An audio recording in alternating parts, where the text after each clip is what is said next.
మిత్రులందరికీ నమస్కారం. పులి కన్ను వైడ్ ఐ ఛానల్లోకి మీ అందరికీ పునః స్వాగతం.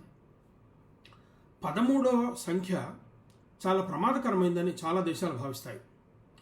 యూరోపియన్ కంట్రీస్లో, అందులో పశ్చిమ యూరోప్ దేశాల్లోనూ అట్లాగే కొన్ని తూర్పు దేశాల్లో కూడా 13 సంఖ్యని చాలా ప్రమాదకరమైందిగా, అశుభకరమైందిగా, అశుభాన్ని చేకూర్చేదానిలాగా భావిస్తారు.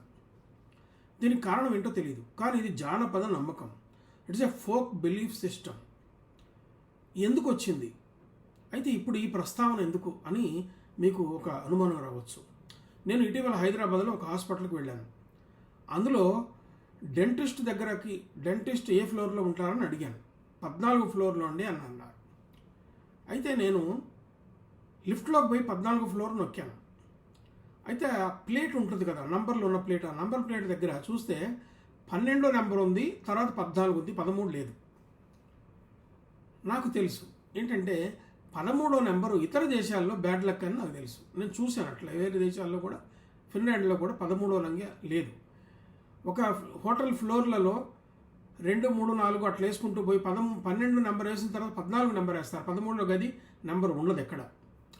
వాళ్ళ బిల్డింగ్లో కూడా 13వ నెంబర్ గది వేయరు. చూశాను నేను అట్లా.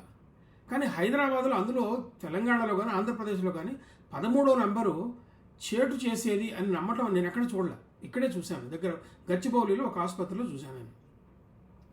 దీనికి కారణం ఏంటంటే వేరు పురాణ గాథల్లో వేరు విధంగా ఉంటుంది. నోర్స్ అనే మతం ప్రకారం, ఆ పురాణాల ప్రకారం వాళ్ళ దేవుళ్ళందరూ అక్కడ ఉన్నప్పుడు 13వ వాడు అక్కడికి వచ్చినప్పుడు ఆ 13వ వ్యక్తి కారణంగా వాళ్ళ మధ్యలో విభేదాలు వచ్చినాయి, అది కొట్లాటకు, యుద్ధానికి దారితీసిందని చెప్పి ఆ 13వ సంఖ్య అశుభమైందని భావిస్తారు.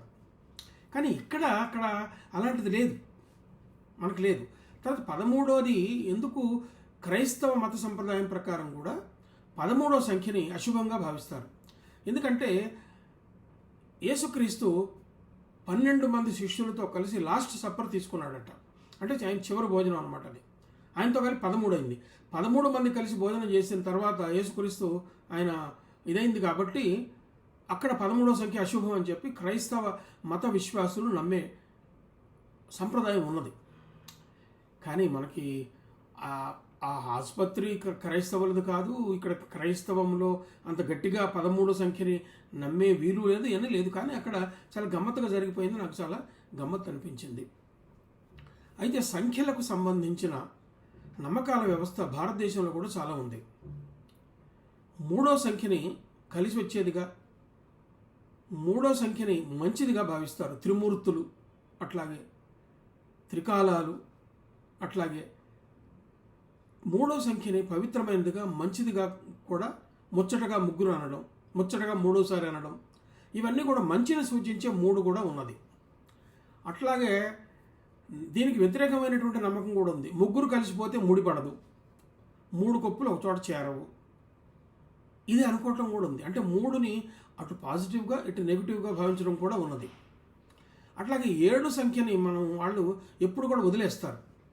7 సంఖ్య మంచిది కాదని అంటారు. దీనికి కారణం ఏంటంటే ఏడుపులో 7 ఉన్నది, ఇందులో 7 ఉన్నది కాబట్టి ధాన్యాన్ని లెక్కేసేటప్పుడు కానీ, ఇంకా దేనైనా లెక్కేసేటప్పుడు కానీ 1, 2, 3, 4, 5, 6 అని 7 అనకుండా 6 అని తర్వాత 8 అంటారు. ఇది ఒక సంప్రదాయం మనకున్నది. అట్లా సంఖ్యల మీద ఉన్నటువంటి నమ్మకాల వ్యవస్థ ఒక్కొక్క ప్రాంతంలో ఒక్కొక్క రకంగా ఉంటుంది. ఇది మనకి చాలామందికి జానపద నమ్మకాల వ్యవస్థ తెలిసిన వాళ్ళకి ఇది తెలుస్తుంది. అట్లాగే 9వ సంఖ్య చాలామందికి కలిసి వచ్చే సంఖ్యని, అదృష్ట సంఖ్యని 9వ సంఖ్యని భావిస్తారు. మీకు హైదరాబాద్ నగరంలో మీరు కారులో పోతుంటే మీ ముందున్నటువంటి బండ్లకి వెనక ఉన్నటువంటి చాలా నంబర్లు చూస్తే 100కి 60-70% కార్ల నెంబర్లు కూడితే 9 వచ్చేటట్టుగా ఉంటుంది. కూడితే 9 రావట్డానికి వచ్చేలాగా నంబర్ని సెట్ చేసుకున్నట్టుగా నేను చాలా కార్లు చూశాను. అంతేకాదు, నేను నా కారుకి ఆర్టీఏ ఆఫీసులో నంబరు వేయించడానికి పోయినప్పుడు అక్కడ ఉన్న ఆఫీసర్లని చిన్నపాటి ఇంటర్వ్యూ చేశాను. అన్నట్టు ఒక ఫీల్డ్ వర్క్ అనమాట. మీరు నంబర్ ఇచ్చేటప్పుడు ఎక్కువ మంది వాహనదారులు ఏ నెంబర్లో వచ్చేటట్టుగా కోరుకుంటారు, ఏ నెంబర్కి ప్రిఫర్ చేస్తారో అని అడిగారు. వాళ్ళు చెప్పింది ఏంటంటే మొట్టమొదటి 9వ నెంబర్కి ఎక్కువ గిరాకీ ఉంటుందండి అని చెప్పాడు. అట్లాగే 4 9లు నెంబర్ వచ్చేటట్టుగా చేస్తే దాన్ని వేలంపాట్లో కొనుక్కుంటారట. ఈ వేలంపాట్లో కొనుక్కోవటం అన్నది 1 లక్ష కాదు, 10 లక్షలు 15 లక్షలు కూడా ఖర్చు పెట్టి 4 9ల నెంబరు కారుకు వచ్చేటట్టుగా కొనుక్కున్న సంఘటనలు చాలా ఉన్నాయని చెప్పాడు. నందమూరి తారక రామారావు గారికి ఆయనకున్నటువంటి ఒక కారుకి 4 9లు వచ్చేటట్టుగా ఆయన కారు నంబర్ ఉండేదట. అంటే ఆయనకి లక్కీ నెంబర్ 9 అనమాట అర్థం. అట్లాగే నేను కారు కొన్నప్పుడు 0972 అని చెప్పి నంబర్ వచ్చేటట్టుగా నేను అడిగి తీసుకున్నాను. దానికి కొంత డబ్బులు కూడా చెల్లించాను, అది వేరే విషయం. 0972 అంటే 729 99 18 కూడితే 9 అంటే 9వ నంబర్ వస్తుంది అనమాట. అది నా నమ్మకం కాదు, మా ఇంట్లో మా ఆవిడ కోరితే ఆ నెంబర్ తీసుకున్నాం మేము. అట్లాగే 9 లక్కీ నెంబర్ లాగా 7 లక్కీ నెంబర్ కొంతమందికి ఉంటుందంట.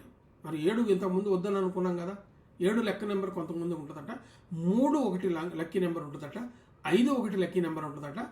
3 5 1 9 ఈ నెంబర్లకి లక్కీ నెంబర్లు అని చెప్పి కారు ఓనర్లు భావిస్తారు, బండ్లు కొనుక్కునేటటువంటి ఓనర్లు భావిస్తారని చెప్పి ఆర్టీఏ ఆఫీసులో వాళ్ళు చెప్పారు. కానీ మిగతా నంబర్లు కూడా లక్కీ నెంబర్లు అని నమ్మేవాడు కొంతమంది ఉంటారు. అయితే దీనికి కారణం ఏంటంటే జ్యోతిష్కులు వాళ్ళు జాతకం చూపించుకున్నప్పుడు కానీ ఇది కానీ వాళ్ళు ఫలానా ఉంగరం పెట్టుకుంటే మంచిదని, నువ్వు బండి కొనుక్కుంటే ఫలానా నెంబర్ ఉంటే కొనుక్కుంటే మంచిదని చెప్పి వాళ్ళు కొన్ని సూచనలు చేస్తారు. ఈ సూచనల ప్రకారం బండ్లు కొనుక్కునే వాళ్ళు ఆ నెంబర్లు వచ్చేటట్టుగా వాళ్ళు ప్రయత్నం చేస్తూ ఉంటారు. ఇది ఒక సంప్రదాయంగా అలా మిగిలిపోతూ వస్తూ ఉన్నది. ఇది ఇప్పటికి కూడా నమ్మకాల వ్యవస్థలో ఉన్నది. అయితే మేము జానపద శాస్త్రం అమెరికా ఫోర్డ్ ఫౌండేషన్ వాళ్ళ వర్క్షాపుల ద్వారా నేర్చుకునేటప్పుడు అలెన్ లండెస్ అని ఆయన వచ్చాడు. ఆయన కొన్ని ప్రసిద్ధమైన పరిశోధన పత్రాలు మా దృష్టికి తీసుకొచ్చాడు. అట్లాగే ఆయన వాటిని జిరాక్స్ కాపీలు తీసి మా అందరికీ పంచిపెట్టారు.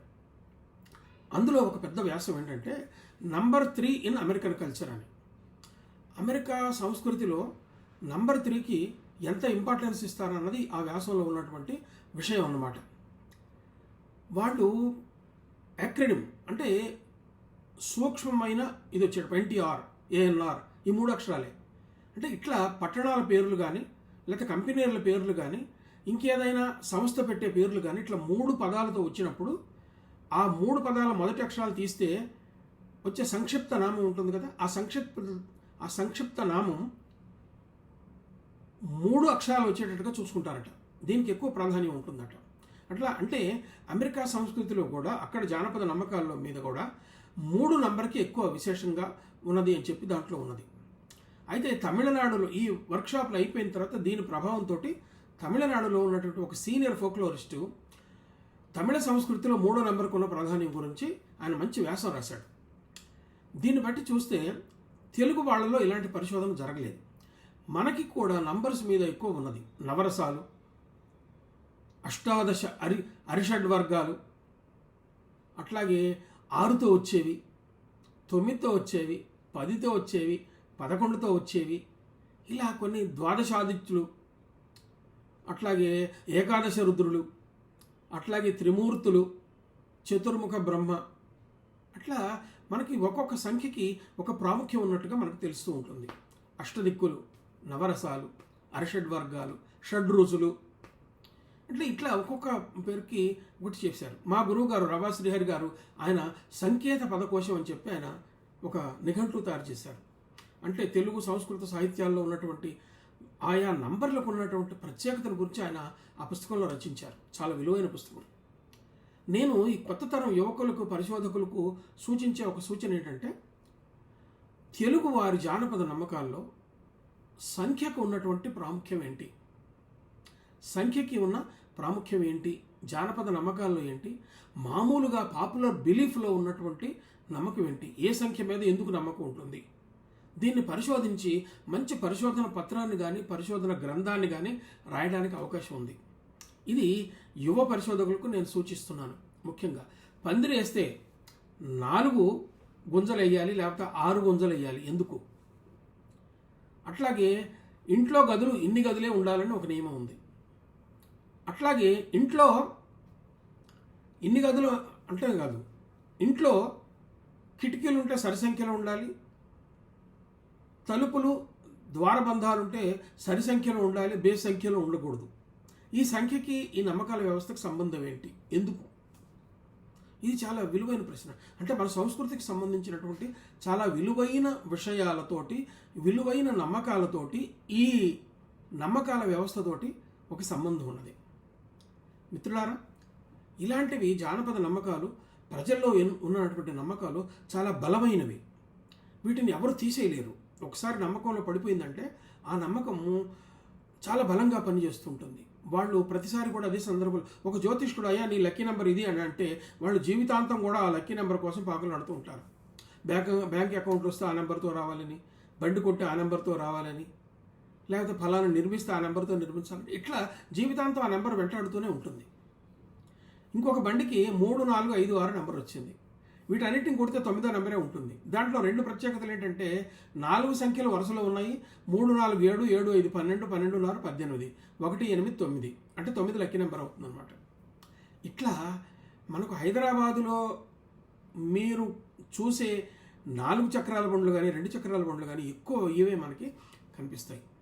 మిత్రులారా, ఈ వీడియో మీకు నచ్చితే లైక్ చేయండి, మీ బంధుమిత్రులకు షేర్ చేయండి.